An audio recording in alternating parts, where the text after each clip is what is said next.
तो हेलो दोस्तों, कैसे हैं आप लोग। मैं हूं आदित्य और वेलकम टू आवर चैनल। तो दोस्तों, आज हम लोग बात करने वाले हैं what if Goku and रेडिट्स both survive part 4।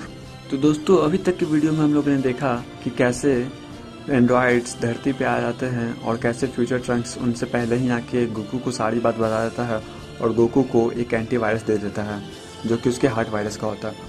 और उसके बाद दोस्तों, कैसे एंड्रॉइड्स जी वॉरियर्स से लड़ते हैं और उसके बाद कैसे सेल अचानक से आके एंड्रॉइड 17 को ऑब्जर्व कर लेता है। के बाद वो सेल गेम्स का अनाउंसमेंट करके चला जाता है और 10 दिन का टाइम देता है। और उसके बाद दोस्तों, कैसे सभी जी वॉरियर सेल गेम्स में जाते हैं और एक एक करके सेल से फाइट करते हैं और उसके बाद कैसे लास्ट में सारे के सारे जी वॉरियर्स एक साथ मिलकर सेल को ख़त्म कर देते हैं।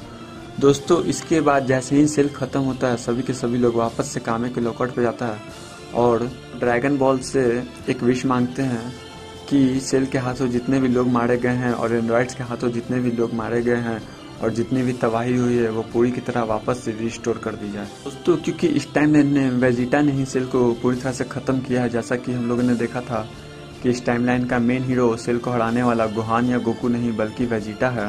और उसके बाद एंड्रॉइड्स को ये पता चल जाता है कि जी वॉरियर्स उनसे ज़्यादा ताकतवर है और क्योंकि जी वॉरियर्स ने उनकी जान भी बचाई है तो वो ईविल से प्योर हो जाते हैं और वो बोलते हैं कि अब हम लोग किसी को भी नुकसान नहीं करेंगे और अब हम लोग तुम्हारे साथ हैं। और उसके बाद दोस्तों, एज यूजुअल क्रिलिन एंड्रॉइड 18 से शादी कर लेता है और देखते ही देखते दोस्तों 7 साल बीत जाते हैं। और उसके बाद दोस्तों 7 साल बाद हम लोग देखते हैं कि गोहान एक बड़ा बच्चा बन चुका है और वो अब कॉलेज जाता है क्योंकि उसकी मॉम ने उसे बहुत ही ज़्यादा स्टडीज़ पर फोकस करा है। पर दोस्तों, क्योंकि इस टाइमलाइन में रेडिट्स और गोकू दोनों ही जिंदा होते हैं तो इस टाइमलाइन का गोहान ओरिजिनल सीरीज से बहुत ही ज़्यादा ताकतवर होता है।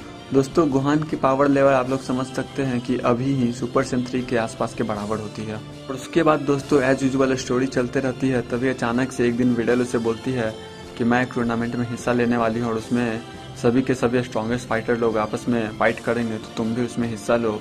और ये बात वो जैसे ही जाके अपने घर पे बोलता है, तभी सभी के सभी जी वॉरियर्स बोलते हैं कि अब हम भी इस टूर्नामेंट में हिस्सा लेंगे और देखते हैं कि इस 7 साल के बाद कौन सबसे ज़्यादा ताकतवर है। दोस्तों, इस स्टोरी में जैसा कि गोकू का एक बेटा होता है गोटेन और वेजिटा का बेटा ट्रंक्स होता है, वैसे ही दोस्तों जो रेडिट्स का बेटा बार्डोक है वो भी इस समय उन दोनों से 1 साल बड़ा है।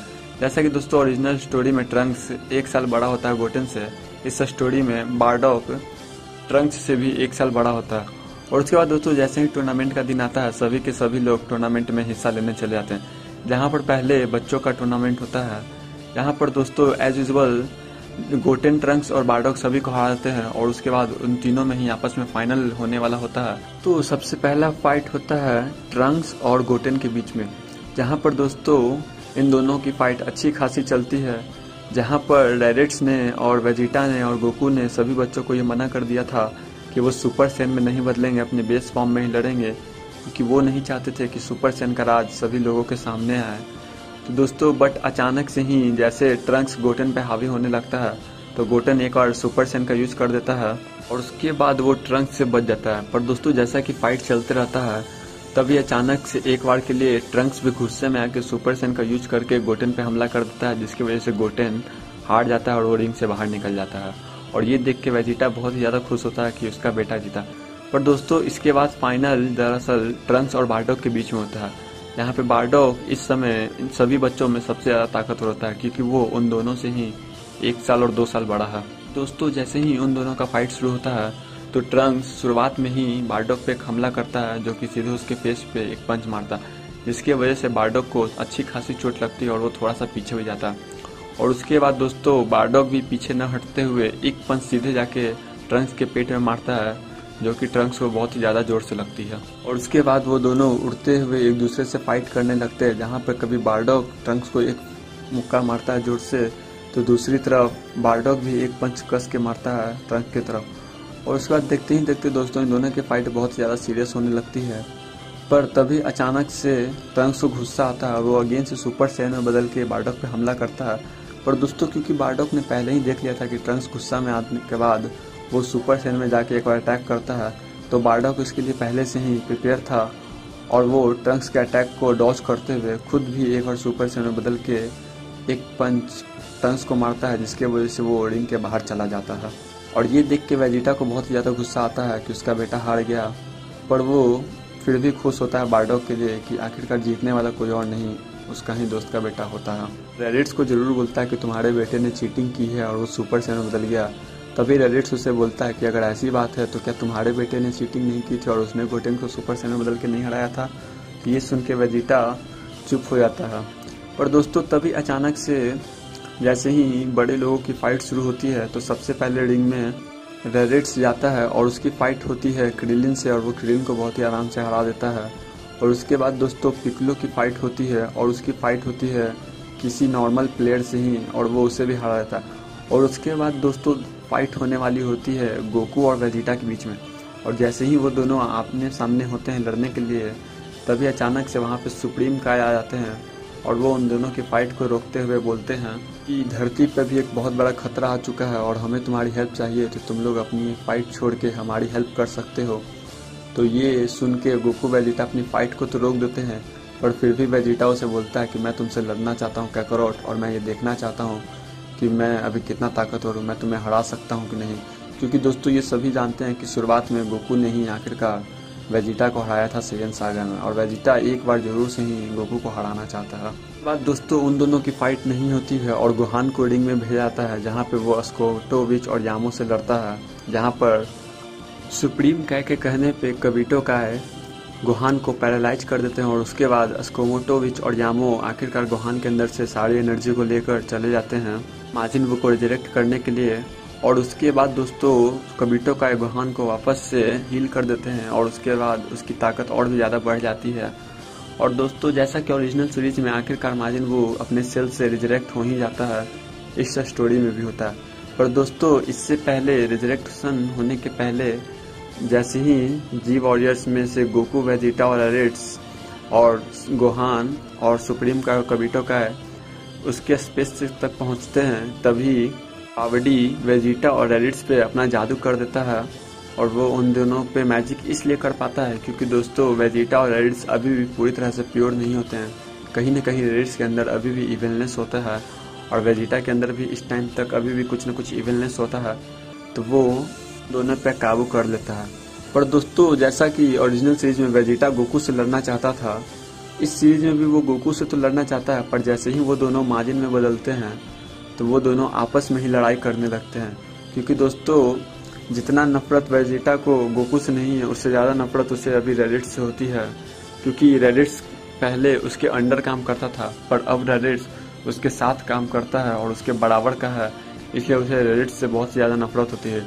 और रेडिट्स को भी दोस्तों वेजिटा से बहुत ज़्यादा नफरत होती है क्योंकि पहले वेजिटा उसके साथ एक नौकर की तरह बिहेव करता था और उसे बहुत ही ज़्यादा आसान करता था क्योंकि वो बहुत ही कमज़ोर था।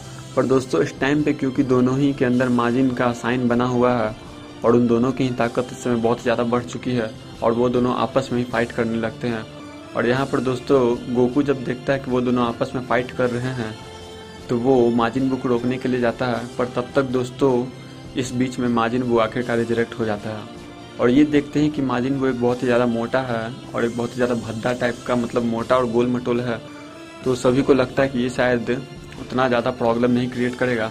पर ये तो दोस्तों सुप्रीम का ही जानता है कि ये कितना खतरनाक है और वो गोकू को बोलते हैं कि बिना किसी टाइम को वेस्ट किए हुए इसे ख़त्म करो। पर दोस्तों हम लोग देखते हैं कि वेजिटा आखिरकार रेडिट्स को हरा के गोकू से लड़ने के लिए आ चुका होता है और वो गोकू को ओपन चैलेंज करता है। उसके बाद दोस्तों गोकू गोहान को बोलता है कि गोहान तुम माजिन बू से लड़ो और मैं वेजिटा को ठीक करके आता हूँ। और उसके बाद दोस्तों हम लोग गोकू और वेजिटा की फाइट को देखते हैं, यहाँ पर दोस्तों गोकू अपनी सुपर सैयन 2 में ही वेजिटा से लड़ रहा होता है।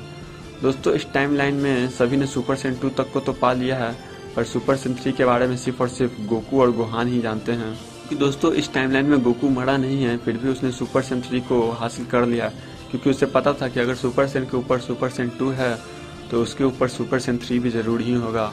और ये बात गोहान भी जानता था क्योंकि गोकू ने उसे ये बताया था। और दोस्तों इस टाइमलाइन में सुपर सैयन 3 को गोहान और गोकू दोनों ने ही अचीव किया है, पर वो दोनों में से कोई अभी सुपर सैयन 3 का यूज नहीं कर रहे हैं। दोस्तों मैं आप लोग को एक बात जरूर क्लियर कर देना चाहूँगा कि इस टाइमलाइन में अभी सबसे ज़्यादा ताकतवर अगर कोई है तो वो गोहान है, ना कि गोकू।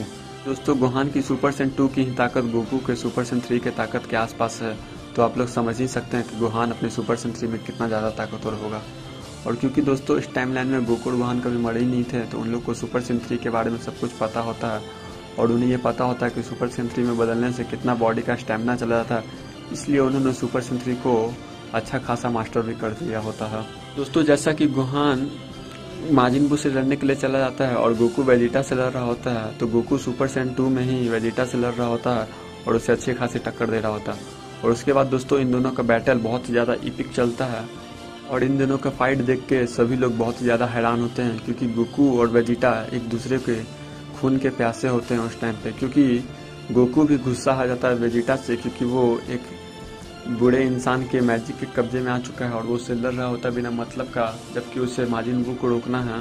तो वो भी वेजिटा पे बहुत ही ज़्यादा हमला करने लगता है और वेजिटा भी अपने आप को बचाते हुए गोकू से लड़ने लगता है। और दोस्तों क्योंकि इस टाइम पे वेजिटा माजिन के साइन में होता है, तो उससे बस अपने गोकू से बदला लेना होता है, ना कि कुछ और। पर दोस्तों जैसा कि सबको पता, जैसा कि ओरिजिनल सीरीज में जैसे ही वेजिटा को रियलाइज होता है कि माजिन वो एक ज़्यादा बहुत बड़ा खतरा है, तो वो अपनी फाइट को रोकते हुए खुद से ही लड़ने के लिए माजिन बू से चला जाता है। वो ऐसा इस सीरीज में भी करता है और वो गोकू से लड़ाई रोकते हुए बोलता है कि अब मुझे फिर से जाके इस धरती को बचाना है। पिछली बार जैसे मैंने सेल को हराया था, पर तुम लोगों ने लास्ट में मुझे अकेले उससे लड़ने नहीं दिया। इस सीरीज में इस बार मैं माजिन बू से अकेले ही लड़ूंगा और उसे ख़त्म कर दूंगा। इस बार मुझे किसी की भी हेल्प नहीं चाहिए और मैं धरती को अपने दम पे अकेले ही बचाऊंगा।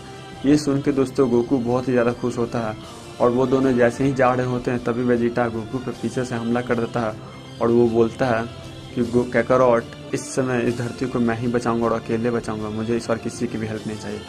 और वो लड़ने के लिए चला जाता है माजिन बू से। दोस्तों इस टाइम पे गोहान माजिन बू से लड़ रहा होता है और दोस्तों क्योंकि गोहान बहुत ही ज़्यादा पावरफुल है, तो माजिन बू उसे हरा नहीं पाता है और इसी एंगर में वो सुपर बू में बदल जाता है। मेरा मतलब है कि इविल बू उससे सेपरेट हो जाता है और इविल बू माजिन बू को चॉकलेट बना के खा जाता है और उसकी वजह से वो सुपर बू में बदल जाता है। और दोस्तों सुपर बू गोहान को थोड़ा बहुत प्रॉब्लम तो दे रहा होता है, पर उतना भी नहीं। उसके बाद वहाँ पे अचानक से ही वेजिटा आता है और बावड़ी उससे बोलता है कि तुम मेरे स्लेव हो, तुम मेरे अंडर काम करोगे, तुम मेरी बात सुनोगे। तभी वेजिटा बोलता है कि मैं तुम्हारी बात नहीं सुनूंगा और वो बावड़ी पे ही एक की अटैक कर देता है, जिसकी वजह से बावड़ी मर जाता है। दोस्तों इस टाइमलाइन में बावड़ी को मारने वाला कोई और नहीं, वो वेजिटा ही होता है। दोस्तों मैं कुछ बातें आप लोग को नहीं बता रहा हूँ, तो आप लोग समझ सकते हैं कि कुछ स्टोरी एज यूजुअल चल रही है ओरिजिनल टाइमलाइन की जैसे। ऐसा कि किंग डबोडा को माजिन बू ने ही खत्म किया है, ना कि गोहान ने या फिर किसी और जी वॉरियर ने। इसके बाद वो सुपर बू से लड़ने लगता है वेजिटा और वो गोहान को बोलता है कि तुम अब साइड हो जाओ गोहान, इससे मैं लड़ूंगा। और उसके बाद दोस्तों जैसा कि ओरिजिनल सीरीज में भी वेजिटा ने खुद को सेक्रीफाइस कर दिया था माजिन बू को ख़त्म करने के लिए, वो इस समय भी वही करता है और खुद को सेक्रीफाइस कर देता है माजिन बू को ख़त्म करने के लिए। पर दोस्तों ये तो आप लोग और हम लोग सब जानते हैं कि वेजिटा का इतना बड़ा सेक्रीफाइस कैसे बेकार चला जाता है। और ये देख के दोस्तों हम लोग के आँख में लिटरली एक बार के लिए आंसू आ जाता है, क्योंकि वेजिटा यहाँ पे बोलता है कि मैंने ये तुम्हारे लिए किया है बुल्मा, ट्रंक्स, और तुम्हारे लिए कैकारोट। ये सुन के दोस्तों हम लोग सभी जी वॉरियर्स के फ़ैन और जितने भी ड्रैगन बॉल कम्युनिटी के फ़ैन हैं, उन सभी की आंखों में एक बार के लिए तो आंसू जरूर से आ जाता है। पर दोस्तों जैसा कि सुपर बू मरता नहीं और वापस से रीजनरेट हो जाता है, तो ये देख के गोहान को भी बहुत ज़्यादा दुख होता है और उसके आँख से लिटरली आंसू निकल जाते हैं वेजिटा को देखकर। पर दोस्तों इस टाइम पे जैसे ही सुपर बू वापस से रीजनरेट होता है, वो गोहान पे पीछे से एक हमला कर देता है, जिसकी वजह से गोहान अनकॉन्शियस होकर गिर जाता है और उससे सुप्रीम काय बचाकर यहाँ से लेके चले जाते हैं प्लैनेट, जो कि उनका प्लैनेट होता है।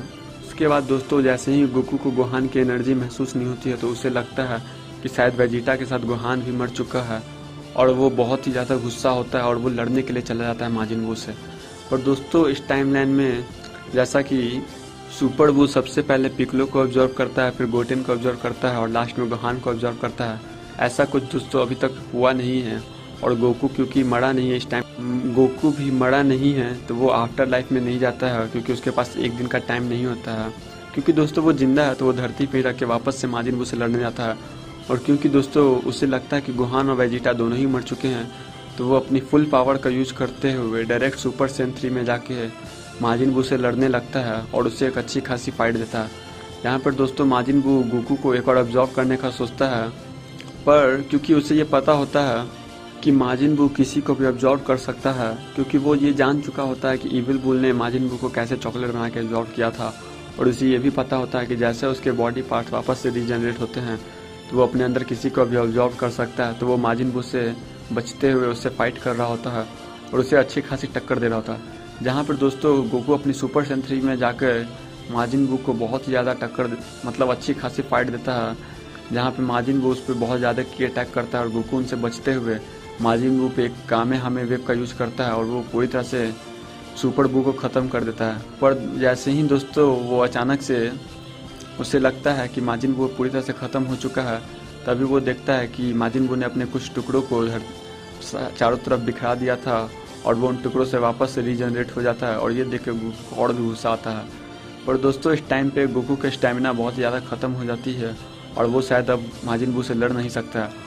और जैसे ही दोस्तों माजिन बू उसे एब्जॉर्ब करने जा रहा होता है, तभी वहाँ पे अचानक से गोहान आ जाता है और वो अपनी मिस्टिक फॉर्म में होता है। तो इस टाइमलाइन का मिस्टिक गोहान ओरिजिनल टाइमलाइन के मिस्टिक गोहान से बहुत ही ज़्यादा ताकतवर है, क्योंकि इस टाइमलाइन के गोहान के पास सुपर सैयन 3 तक की भी पावर होती है, मतलब ट्रांसफॉर्मेशन होती है। उसके बाद वो गोकू को एक सेंजो बीन देता है और बोलता है कि डैड मैं अभी जिंदा हूँ और अभी मिलकर इसे ख़त्म करना होगा। और गोकू गोहान को देख के बहुत ही ज़्यादा खुश होता है, क्योंकि उसे तो यही लगा था कि शायद गोहान भी अब मर चुका है। और उसके बाद दोस्तों जैसे ही सुपर बू देखता है कि गोहान और गोकू दोनों एक साथ आ चुके हैं, तो उससे भी ये कहीं ना कहीं लग जाता है कि शायद वो अब नहीं जीत पाएगा। और उसके बाद दोस्तों गोहान और गोकू मिलके माजिन पे बहुत ज़्यादा अटैक करते हैं और उसे ख़त्म करने लगते हैं। और गोहान देख लेता है पहले से ही कि उसके और भी कई टुकड़े हैं धरती पे फैले हुए हैं, तो वो उन सभी टुकड़ों को जाके एक एक करके तुरंत से ही ख़त्म कर देता है। और उसके बाद गोहान और गोकू मिलके एक बहुत बड़ा कामेहामे वेव का यूज करते हैं और उसके बाद वो सुपर बू को पूरी तरह से ही ख़त्म कर देते हैं। दोस्तों इस टाइमलाइन में माजिन बू नहीं बचता है, जैसा कि ओरिजिनल टाइमलाइन में एक मोटा माजिन बू बच जाता है, वो इस टाइमलाइन में नहीं बचता है। और उसके बाद दोस्तों गोकू और गोहान जाके ड्रैगन बॉल से विश मांगते हैं कि माजिन बू के हाथों जितने भी लोग मारे गए हैं वो वापस से विश बैक हो जाए। दोस्तों इस टाइमलाइन में धरती नहीं ख़त्म हुई है और ना ही गोटेन, पिकलो और गोहान माजिन बू के अंदर एब्जॉर्ब हुए हैं। दोस्तों इस टाइमलाइन में माजिन बू का अंत सीधे सीधे गोकू और गोहान ने मिलकर किया है, क्योंकि ये देखकर वेजिटा को बहुत ज़्यादा खुशी होती है, पर उससे बहुत ही ज़्यादा दुख भी होता है कि गोकू के पास सुपर सैयन 3 की पावर होती है, फिर भी वो सुपर सैयन 2 में ही उससे लड़ रहा था। और दोस्तों यही हमारा फाइनल पार्ट होता है इस सीरीज़ का, जो कि पार्ट 4 है। क्योंकि दोस्तों अब मुझे नहीं लगता है कि ड्रैगन बॉल जी के आगे की कहानी जो ड्रैगन बॉल सुपर में होती है वो रेडिट्स के रहने की वजह से कुछ ज़्यादा चेंजिंग होने वाली है। तो दोस्तों यही हमारी स्टोरी का फाइनल होता है। तो मिलते हैं दोस्तों आपसे अपनी नेक्स्ट वीडियो में, और आप लोग मुझे कमेंट्स करके बताएं कि आप लोग को वीडियो कैसा लगा। और आप लोग ने अगर इस वीडियो को पूरा देखा है तो मेरे इस चैनल को सब्सक्राइब और इस वीडियो को लाइक ज़रूर करिएगा। तो हेलो दोस्तों, कैसे हैं आप लोग? मैं हूं आदित्य और वेलकम टू आवर चैनल। तो दोस्तों आज हम लोग बात करने वाले हैं what if Goku and रेडिट्स both survive part 4। तो दोस्तों अभी तक की वीडियो